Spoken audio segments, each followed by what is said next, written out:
रामचरितमानस में तुलसीदास जी ने लिखा है, सम शीतल नहीं त्यागह नीति, सरल स्वभाव सबह सन प्रीति। यानी कि जो अत्यंत शांत और शीतल हैं, न्याय का कभी त्याग नहीं करते हैं, सरल स्वभाव होते हैं और सभी से प्रेम रखते हैं, ऐसे व्यक्ति संत होते हैं। साध्वी प्रज्ञा ठाकुर भी सन्यासी हैं, संत हैं, लेकिन जो संतों के गुणों का बखान रामचरितमानस में किया गया है वह उसके विपरीत स्वभाव रखती हैं। वह कई बार उग्र होकर भावावेश में तमाम ऐसे बयान दे चुकी हैं जो विवाद का कारण बनते हैं।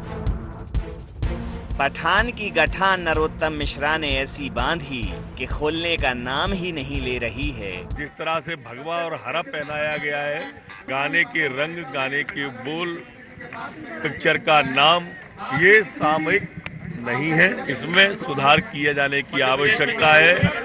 अगर नहीं किया जाता है तो मध्य प्रदेश में इसके प्रवेश पर, इसके प्रसारण पर विचार किया जाएगा, करने दिया जाए या नहीं करना। उस पर साध्वी प्रज्ञा ठाकुर के बयान ने पूरे मामले को और भी पेचीदा बना दिया। साध्वी बोली कि अगर आपका खून सच्चा है, आप सच्चे हिंदू हो, तो न यह फिल्म देखोगे और ना ही चलने दोगे। साध्वी यही नहीं रुकी और कहा, मैं ठोक कर कहती हूँ कि भगवा का अपमान करने वालों को मुंह तोड़ जवाब ही नहीं देंगे, बल्कि मुंह तोड़कर हाथ में रख देंगे। जनता से अपील की और कहा कि इनके पेट पर लात मारो, इनको उजाड़ दो, क्योंकि ये खाते भी यही हैं और गुर्राते भी यही हैं। फिल्म में जिस प्रकार से भगवा का अपमान किया, मैं हिंदुओं से आह्वान करती हूँ उसकी कोई फिल्म न देखे। जरा भी अगर आपको अपने रक्त पर, हिंदू है अगर तो अपने रक्त पर स्वाभिमान है, अगर सच्चा खून है हिंदू का, तो कभी भी आप इस फिल्म को नहीं देखेंगे और कभी भी इस फिल्म को चलने नहीं देंगे। मैं ये ठोक करके बोलती हूँ कि जिसने भगवा का अपमान किया उसको भारतीय जनता पार्टी ने और भारतीय जनता पार्टी के साथ हमारी जनता ने मुंहतोड़ जवाब दिया है। अब भगवा को अगर कोई अपमानित करेगा तो उसको मुंहतोड़ जवाब नहीं, उसका मुंह तोड़ के हाथ में रखने की हिम्मत रखते हैं। मैं जनता से अपील करती हूँ कि इनके पेट पर लात मारो, इनके धंधों को उजाड़ दो और इनका कभी भी कोई फिल्म मत देखिए, क्योंकि ऐसे लोग फिल्म बना करके पलते यही है, खाते यही का, सोते यही है और यही का अपमान करते, हमारे सनातन का अपमान करते।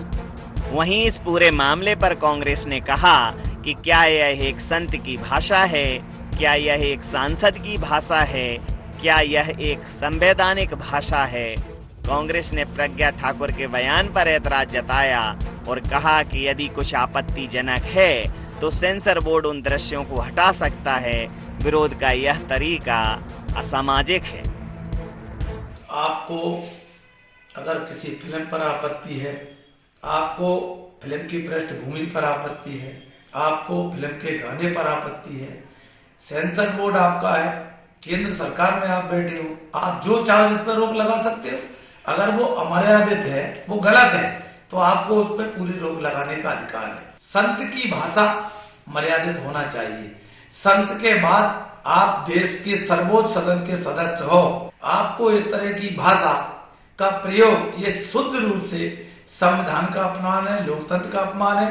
हम कह रहे हैं उसने गलत किया है, आप गलत को, उसको फिल्म को बैन करो। अगर फिल्म आपको पसंद है या नहीं पसंद है, या नहीं होनी चाहिए या होनी चाहिए, इसके लिए एक सेंसर बोर्ड है। हमको अगर कोई आपत्ति है तो हमको सेंसर बोर्ड के सामने रखनी चाहिए और कोई भी आपत्तिजनक सीन होगा वो सेंसर बोर्ड उसको देखेगा और डिलीट कर सकता है। अगर व्यक्तिगत रूप में अगर हम लोग फिल्मों पे कमेंट करेंगे और आर्टिस्ट पे कमेंट करेंगे तो इसका कोई अंत नहीं है। फिर हमको ये नहीं मालूम कि कौन सी फिल्म इस देश में चल पाएगी या नहीं चल पाएगी। ये देश की इमेज के लिए भी अच्छा नहीं है और समाज के इमेज के लिए भी ठीक नहीं है। पठान फिल्म के बेशर्म रंग गाने के विरोध में भारतीय जनता पार्टी समेत तमाम हिंदूवादी संगठन मुखर हैं और इसे सनातन का अपमान बता रहे हैं। साथ में कई मुस्लिम संगठनों ने भी इसे इस्लाम की तौहीन बताया। कांग्रेस का कहना है कि भारतीय जनता पार्टी के पास कुछ बताने को नहीं है, कोई उपलब्धि नहीं है, तो जनता का ध्यान भटकाने के लिए इस प्रकार की शगुफों को सामने लाती रहती है। अब सवाल यह है कि क्या इस प्रकार के दृश्य किसी फिल्म में पहली बार फिल्माए गए हैं? क्या इसके लिए सेंसर बोर्ड के पास कोई स्पष्ट गाइडलाइन नहीं है?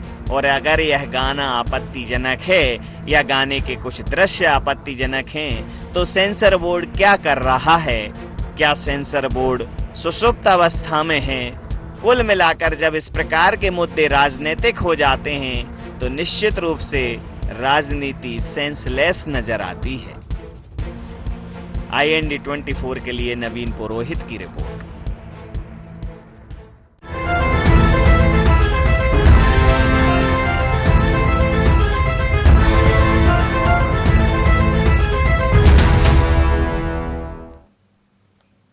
नमस्कार, IND एजेंडा मुंह तोड़कर हाथ में।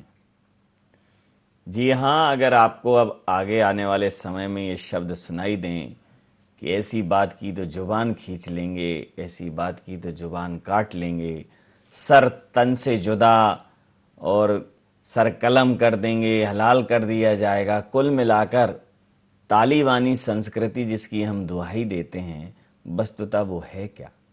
आज ईरान में जिस हिजाब को लेकर हाय तौबा मची हुई है, ईरान को एक प्रतिष्ठित संस्था से, महिला अधिकारों के लिए काम करने वाली UN की प्रतिष्ठित संस्था से बाहर कर दिया है। पूरे विश्व में जहां महिलाओं के हक और हुकूक के लिए, उनकी समानता के लिए बातें चल रही हैं, वहां एक फिल्म के गाने पर मध्य प्रदेश से जो आग सुलगी, अब वो पूरे देश में है। पूरे देश का तापमान बढ़ा हुआ है, तमाम हिंदूवादी संगठन मुखर हैं। मुझे लगता है कि सेंसर बोर्ड को एक बार पूरी तरह से स्पष्ट गाइडलाइन बना लेनी चाहिए कि किस प्रकार के गाने चलेंगे, किस प्रकार की फिल्में चलेंगी, क्योंकि जिस प्रकार की फिल्म पर अभी बवाल हो रहा है, जिस प्रकार के रंग पर अभी हाय तौबा मची हुई है, गुज़िश्ता सालों में अगर आप देखेंगे तो ऐसी सैकड़ों फिल्में आई हैं और ऐसे सैकड़ों गाने आए हैं और इस प्रकार के परिधान कई सौ बार पहने गए हैं।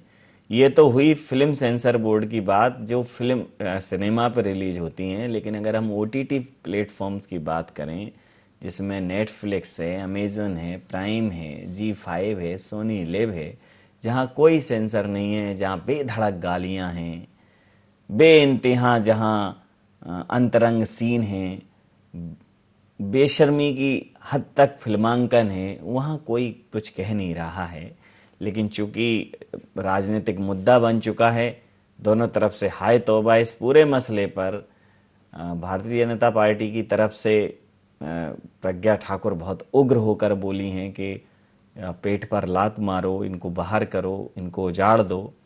तो हम किस दिशा में बात कर रहे हैं और किस लोकतंत्र में बात कर रहे हैं? वो जो आज़ादी के अमृत महोत्सव को उत्साहित होकर मना रहा है। हमारी संवैधानिक संस्थाएं हैं, हमारा सेंसर बोर्ड है, उसके अलावा अगर बात नहीं होती है तो कोर्ट है। निश्चित रूप से वैधानिक रास्तों की तरफ अगर जाएंगे तो ज़्यादा बेहतर होगा, अन्यथा तालिबानी संस्करण का एक और नया रूप पैदा हो रहा है। निश्चित रूप से इस पर जो विवेक तनखा जी ने कहा, जो राज्यसभा सांसद हैं, कि हम अगर लोगों ने ये निर्धारित करना शुरू कर दिया कि क्या देखेंगे क्या नहीं देखेंगे, तो एक बार जरा उन्हें, निश्चित रूप से बहुत सम्मान है मेरा भोजपुरी संस्कृति के प्रति, लेकिन जिस प्रकार से भोजपुरी के गाने आते हैं, भोजपुरी का जो फिल्मांकन है, तो एक वो तरफ वहाँ भी रोक करें। जिस प्रकार के उनके शब्द होते हैं, पूरा उनका जो विषय केंद्रित होता है, उस विषय वस्तु की तरफ भी ध्यान आकर्षित करें, तो फिर बहुत मुश्किल हो जाएगा। फिर क्या होना चाहिए क्या नहीं होना चाहिए, फिर तो ये स्थिति हो जाएगी जैसे अफगानिस्तान में है, कोई टॉकीज है ही नहीं, न कला है, न संस्कृति है, न सिनेमा है। बंदूकों के साए में पूरा देश है, कनपटी पे बंदूकें लगी हुई हैं, बंदूक की नोक पर शासन चल रहा है। तो हम किस ओर जाना चाहते हैं? अगर हम संवैधानिक संस्थाओं का सम्मान करते हैं, सदन चल रहा है, चर्चा कराइए, बहुत ज़रूरी हो तो एक बार विधेयक ले आइए, कानून ले आइए, लेकिन जो भी करिए कानूनन करिए। इसी मुद्दे पर करेंगे चर्चा। हमारे साथ चर्चा में शामिल हैं राजपाल सिंह सिसोदिया जी, हैं प्रवक्ता हैं मध्य प्रदेश भारतीय जनता पार्टी से। फिरोज सिद्दीकी जी प्रवक्ता मध्य प्रदेश कांग्रेस से हैं, योगीराज योगी जी वरिष्ठ पत्रकार हमारे साथ हैं। तो चर्चा को विस्तार देंगे, उसके पहले एक नज़र हम एजेंडा पॉइंट्स पर डालते हैं कि क्या आखिर मुख्य बिंदु हैं, विवादित बयानों का क्या है प्रज्ञा एंगल। लगातार ऐसे बयान उनके आए हैं, इस तरह के बायकॉट से क्या हासिल, सेंसर बोर्ड की क्या भूमिका, क्या इस तरह के मुद्दों पर होना चाहिए सियासत। इन्हीं सवालों के साथ चर्चा में आपका सीधा स्वागत करता हूं। राजपाल जी, मुंह तोड़कर हाथ में दे देंगे, सिर फोड़ देंगे, फिर उधर से सिर कलम कर देंगे, सर तन से जुदा हो जाएगा या सर तन से जुदा कर देंगे, क्या फर्क रह जाएगा एक आतंकी की भाषा में और एक चुने हुए जनप्रतिनिधि की भाषा में। देखिए, विषय की गंभीरता को समझने का काम करना पड़ेगा। जिस प्रकार से लगातार पिछले दशक से हम देखेंगे कि सनातनी परंपराओं को जिस प्रकार से फिल्मों के अंदर कुंठित करके प्रदर्शित करने का काम किया जा रहा है, ये निंदनीय तो है, निंदनीय है। निंदा किन शब्दों में होना चाहिए, उसकी मर्यादा है, उस मर्यादा को भी हमको पालना है। क्योंकि आज तक आप देखेंगे नवीन जी कि किसी भी फिल्म के अंदर किसी भगवा चोले पहने हुए व्यक्ति को जो है हीरो के रूप में नहीं दिखाया, हमेशा बुराइयां दिखाने का काम। बीसियों फिल्में हैं। एक अभी इसके पहले ही एक गाना है, एक हरे कृष्णा हरे राम, उसमें तो राम राम तक लिखा है, और फिल्मांकन आप देख लेंगे तो मुझे लगता है कि इससे 10 गुना ज्यादा घातक होगा, लेकिन देखा नहीं। मैं फिर उसी बात पे आ रहा हूं मैं। तो मेरा ये कहना है कि फिल्म बनाते समय भी ये जो लोग रहते हैं, प्रोड्यूसर और इसके निर्माता वगैरह, इन लोगों को ध्यान रखना चाहिए कि आप किसी को बढ़ा के बताओ, पर किसी को कुंठित करके किसी का अपयश फैलाने का काम नहीं करें, इस बात का ध्यान रहे। और ये जहां तक सेंसर बोर्ड की बात है तो निश्चित तौर पर सेंस कम हो गया का काम होगा, निश्चित तौर पर उस पर भी बात रखने का काम होगा। अभी ये इस पठान फिल्म का ये जो एक ट्रेलर आया है, उस ट्रेलर के अंदर जो है इस प्रकार की ट्रेलर के अंदर ये बात आई है, और ट्रेलर जारी जब होता है तो इसके अंदर सेंसर से स्वीकृति लेने का सिस्टम नहीं होता है, पहले ही जारी हो जाता है। परंतु आजकल एक बात और ये देखने में आई है कि फिल्म की पब्लिसिटी के लिए भी इस प्रकार से जो है उसको विवादित बनाने का काम करने का काम होने लगा है, ताकि विवादित बना के उसकी पब्लिसिटी ली जाए। मैं समझता हूं कि अगर देश के अंदर सभी लोगों को अगर अपने स्वतंत्रता है फिल्मांकन की, कथा बताने की, कहानी बताने की, तो उसमें कम से कम इस बात का विशेष ध्यान रखा जाए कि किसी विशेष व्यक्ति या धर्म समुदाय या उसको ठेस न पहुंचे, उसकी भावना आहत न हो, इस बात की चिंता करना चाहिए। और इस बात की चिंता अगर इस प्रकार से लोग ये नहीं करेंगे तो फिर समाज के अंदर से इस प्रकार का जो एक क्रोध निकल के आएगा, एक गुस्सा फूट के आएगा, वो हम देखेंगे, वो देखने को मिल रहा है। पर मेरा ऐसा सोचना मुझे लगता है कि इस प्रकार मेरे को तो लगता है कि ये जो है फिल्मांकन सही है, तालिबानी संस्कृति ठीक है, बढ़िया, बुर्का बांध के उतनी आंखें दिखें, नहीं ये पता अंदर कौन है कि कौन कौन पादकौन है कि कौन शाहरुख है, अपने बांध मुफलर जो है उस फिल्मांकन करवाओ, कोई समस्या ही नहीं रहेगी।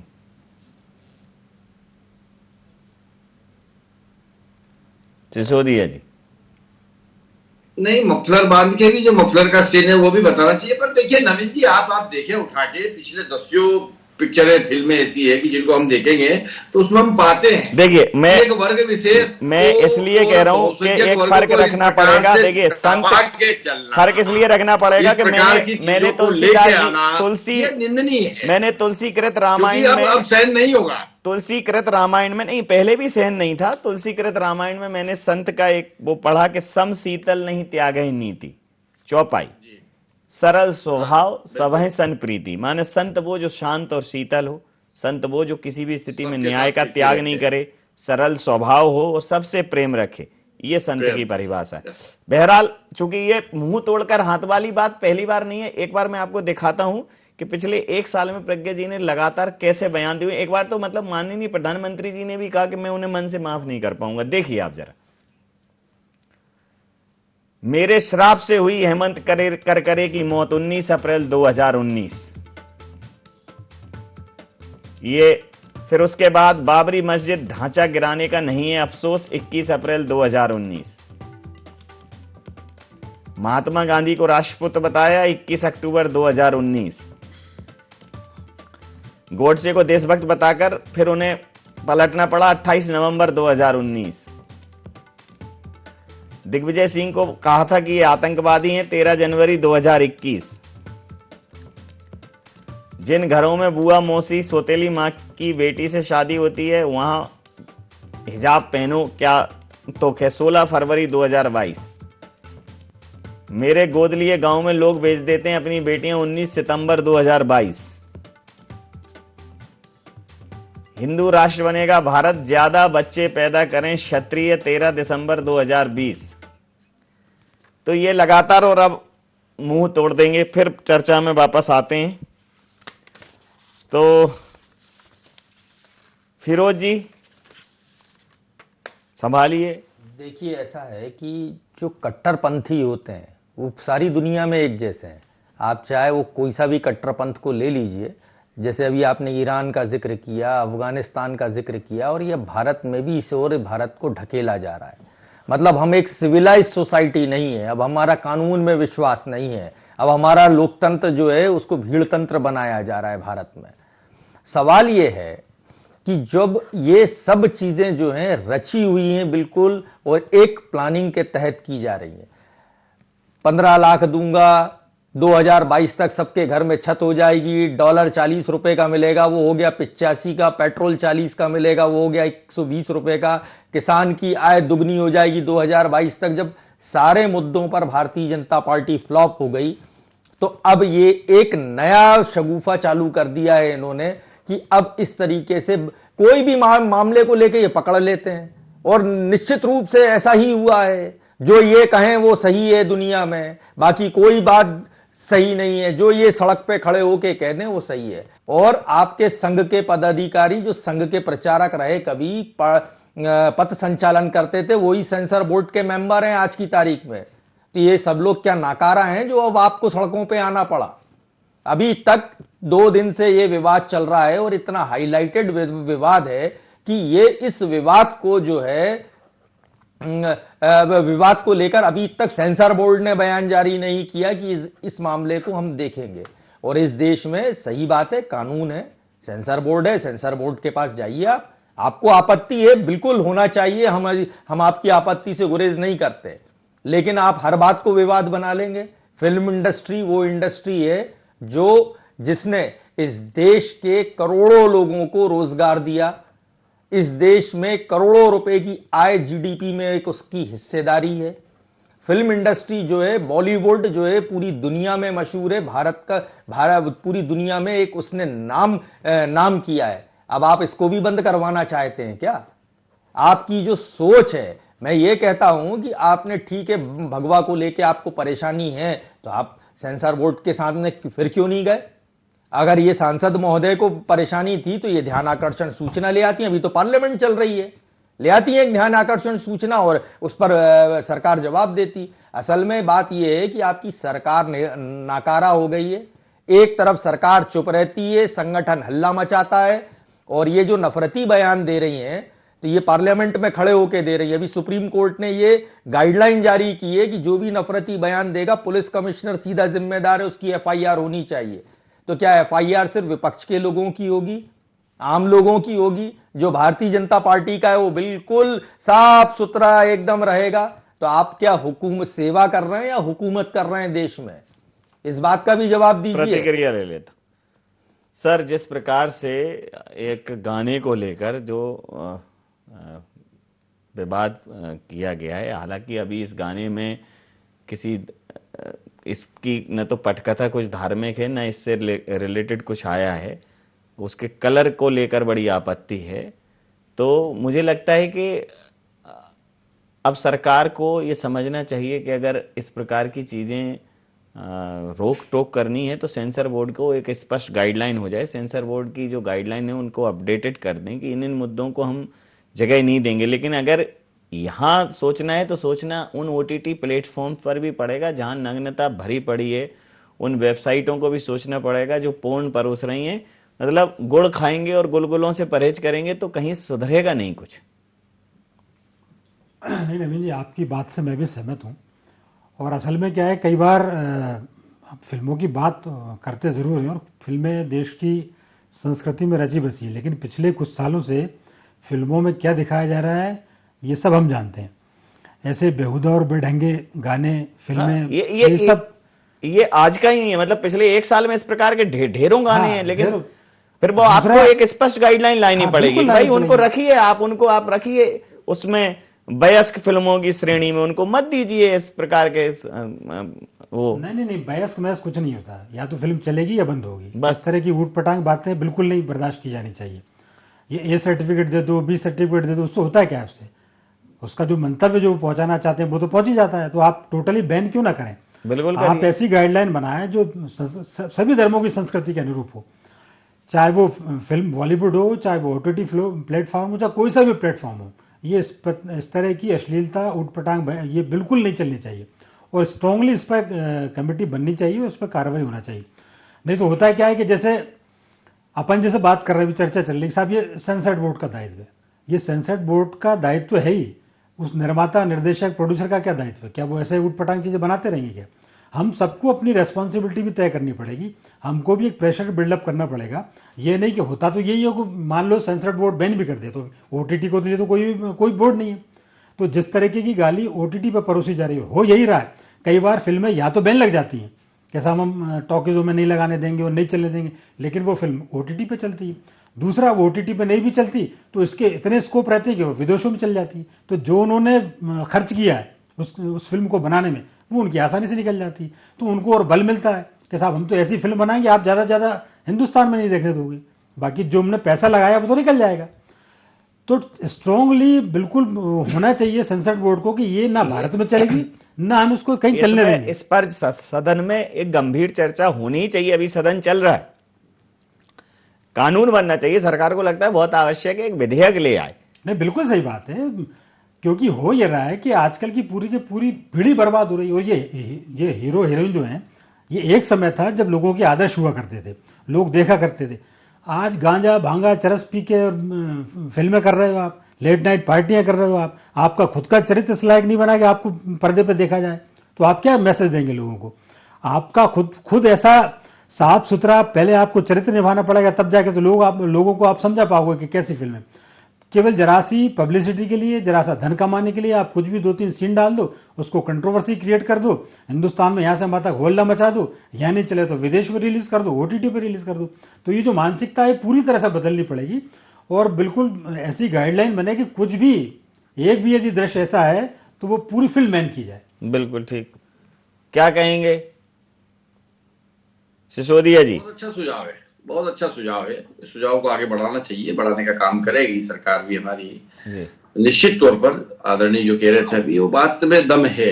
इसलिए दम है कि आने वाली पीढ़ी को संभालने का काम जहां सरकार की और सेंसर ये जिम्मेदारी है, वहीं ये इस प्रकार के जो बिजनेस में लगे हुए लोग हैं, निर्माता, देखिए बिल्कुल जाना पड़ेगा उस समय के दशक में, जो 60 का दशक था, 60 और 70 का, 60-70 के दशक का जो फिल्मांकन था, उसको हमें कहीं ना कहीं मॉडल कोड ऑफ कंडक्ट बनाना पड़ेगा। क्योंकि उसके बाद फिर बॉबी आई और फिर ये सब, फिर तो इसमें सब हो गया। मतलब उनके बाद तो फिर ये सब शुरू हो गए। तो वो जो एक उस समय के जो फिल्मांकन थे, जो पुरानी, जो एकदम ही पुरानी फिल्में थी, मतलब 50-60 के दशक की, वो उनका एक आधारभूत ढांचा लेना पड़ेगा कि भाई आप इस तरह के फिल्मांकन की आपको इजाजत है, इसके अतिरिक्त किसी प्रकार के फिल्मांकन को पर्दे पे नहीं परोसा जाएगा। सिंपल सी बात। तो सरकार आपकी इतने कानून लाई, इतने अध्यादेश लाई है, एक स्पष्ट गाइडलाइन बना दे। भाई पहले से गाइडलाइन हो तो निर्माता निर्देशक, अब आपने तमाम कैटेगरी बना के रखी हैं, ये कैटेगरी में डाल देंगे, इसको ऐसा डाल देंगे, वैसा डाल देंगे। अब इसके अलावा ये तो ठीक है, ऐसी तमाम फिल्में आई हैं, गोलमाल और ये वो, इनके द्व्यर्थी संवाद, तमाम दुनिया भर की उल जलूल कॉमेडी और उल जलूल की बातें, तो वो बना दीजिए, मतलब ताकि उसका कोई देश में किसी भी प्रकार का उसको लेके बवाल नहीं हो। एक सिंपल गाइडलाइन है कि भाई हम नहीं ऐसा हमारे देश में अलाउ करेंगे तो नहीं करेंगे। जैसे चाइना है, वो उनकी अपनी मीडिया पर रिस्ट्रिक्शन है, तो करिए फिर उसको। निश्चित तौर पर नवीन जी, बहुत अच्छा एक सार्थक सुझाव आने का काम हुआ है इस डिबेट के अंदर, और ये निश्चित तौर पर कहीं ना कहीं पार्टी स्तर पर भी ये बातें जाएगी और सरकार तक भी पहुंचेगी। लेकिन मतलब फिर उससे क्या होगा, जब गाइडलाइन होगी तो किसी सांसद को ये नहीं कहना पड़ेगा ना कि मुंह तोड़ देंगे, सिर फोड़ देंगे, ये सब बातें नहीं होंगी ना। इससे तो अच्छा है भाई सख्त इसके अंदर जो है कानून होना चाहिए। बिल्कुल सही है, मैं एग्री करता हूँ आपकी बात से, और इसको आगे बढ़ाने का काम होगा।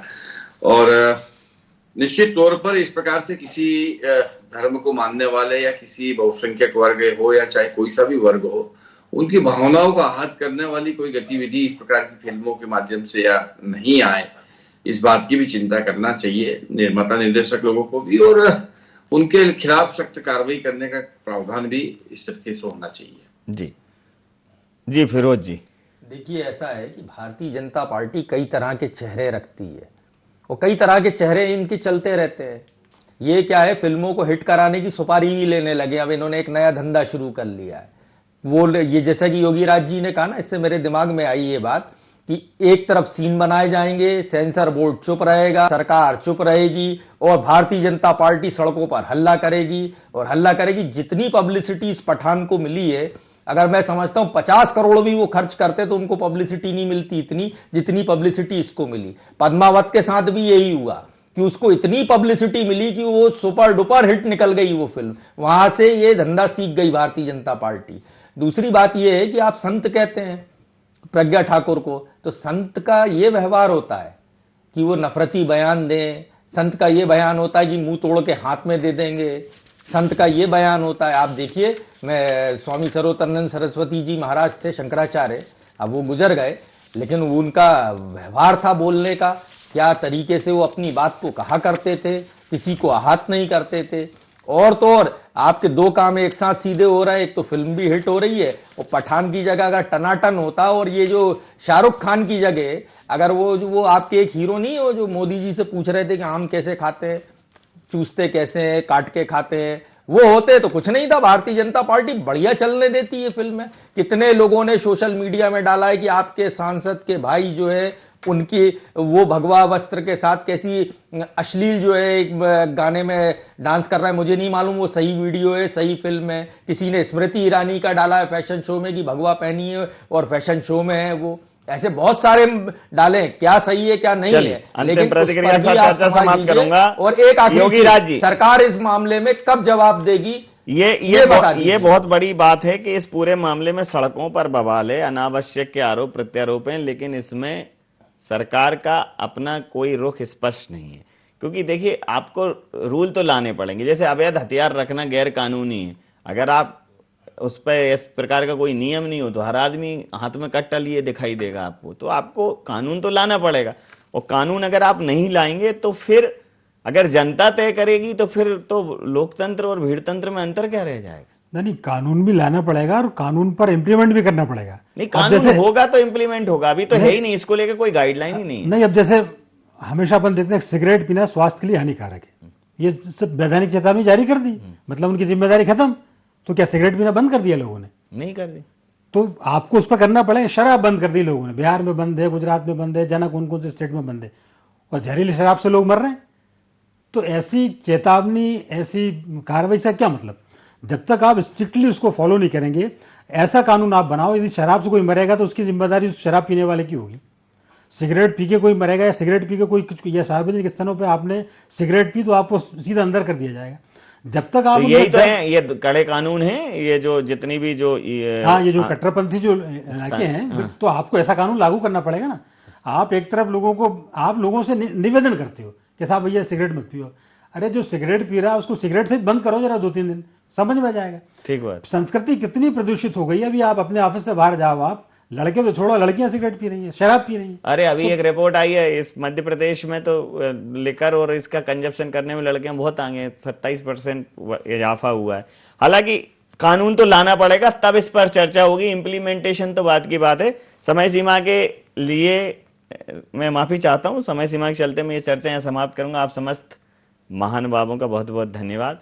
तो हमारी संस्कृति तो हाथ जोड़ के निवेदन करने वाली है। अब चूंकि मुंह तोड़ के अगर हाथ में रखेंगे तो बेहतर है कि एक इसके लिए कानून बनाए, सरकार इस पे एक बड़ा फ्रेमवर्क करे, एक विस्तृत गाइडलाइन हो, और अगर इस देश में इस प्रकार के दृश्यों का फिल्मांकन नहीं होना हो तो बहुत स्पष्ट करे, और जरा ध्यान उन तमाम जो क्षेत्रीय भाषाओं में चल रहे वल्गर और अश्लील गानों और फिल्मांकनों का है उस पर भी दे, और OTT प्लेटफॉर्म पर खास कर दे, क्योंकि ये तो जो है वो इसकी संख्या अगर पूरे इसी विषय पर अगर इस प्रकार की बात की जाए तो ये मतलब लाख का 1000वां हिस्सा भी नहीं होगा। मतलब बहुत ही नगण्य स्थिति की आप बात कर रहे हैं। स्थिति इस विषय में बहुत गंभीर है, तो सरकार को इस पर सोचना चाहिए, एक समग्र वो बनाना चाहिए, बजाय इस प्रकार की राजनीतिक बयानबाजी इस पर करने से बेहतर है। ये कहीं ना कहीं हमारे देश के लोकतंत्र के लिए ठीक नहीं है। IND एजेंडा में नहीं, आप बने रहिए IND 24 के साथ और देखते रहिए IND 24। नमस्कार।